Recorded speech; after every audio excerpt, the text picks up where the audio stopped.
Guys, ini Raka. Dia kelas 2 SMA. Sekilas, dia kelihatan seperti pelajar SMA biasa. Tapi kalau diperhatiin lebih jauh, ada yang beda. Wajahnya kuyuh dan sering kelihatan murung.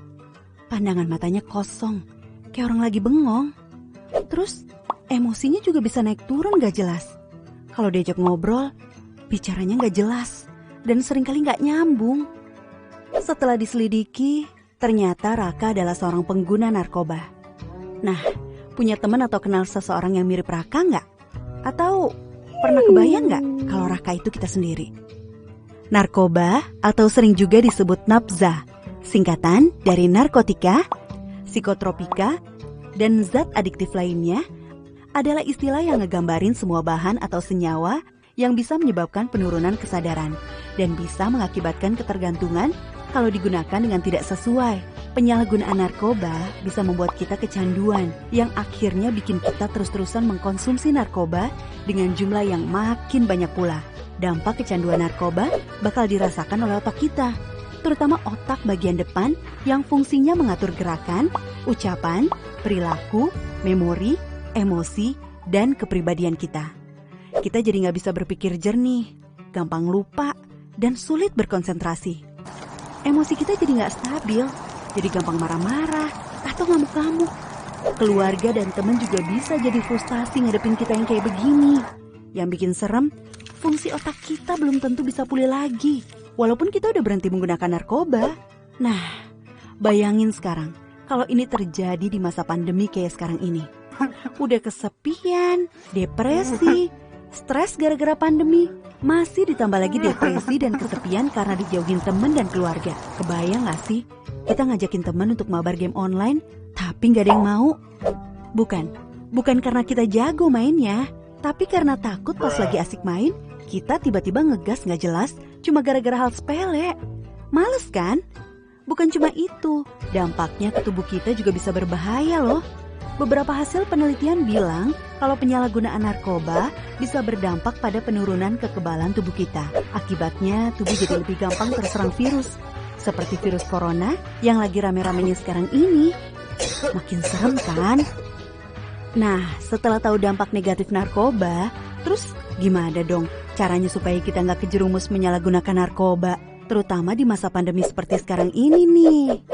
Banyak teman-teman yang menggunakan narkoba gara-gara mereka merasa kesepian dan gak punya teman. Jadi mereka gak punya tempat curhat saat stres. Jadi hubungan pertemanan yang sehat itu penting banget buat ngebantu kita menghindari narkoba.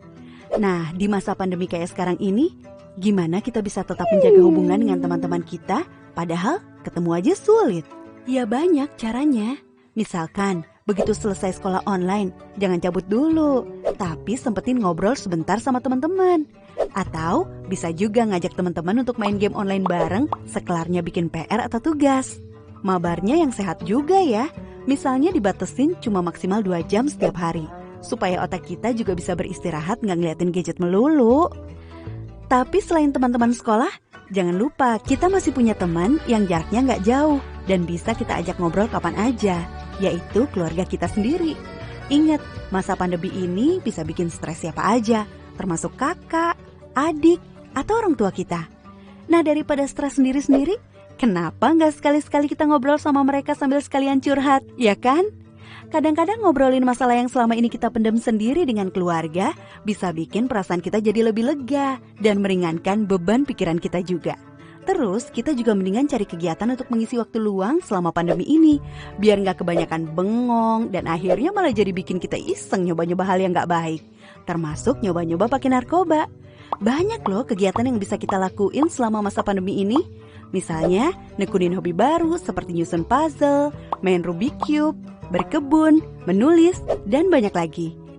Atau belajar hal-hal baru di internet, misalnya belajar main alat musik, belajar menggambar, belajar masak, dan lain-lain. Atau video call sama teman-teman untuk ngebahas konten terbaru dari YouTuber atau selebgram favorit. Atau bisa juga melakukan kegiatan religius, hati jadi tenang. Atau malah coba-coba bikin konten sendiri untuk diunggah ke akun medsos kita. Misalnya bikin konten tutorial make up, masak, atau bikin kerajinan tangan. Atau bikin konten nyanyi cover lagu pakai gitar. Lumayan kan? Iseng-iseng tapi kalau banyak yang nonton bisa menghasilkan juga. Atau coba deh, keluar ke halaman depan rumah, terus coba lakuin olahraga ringan sambil menghirup udara luar. Pasti pikiran kamu jadi lebih segar dan suasana hati kamu jadi lebih positif.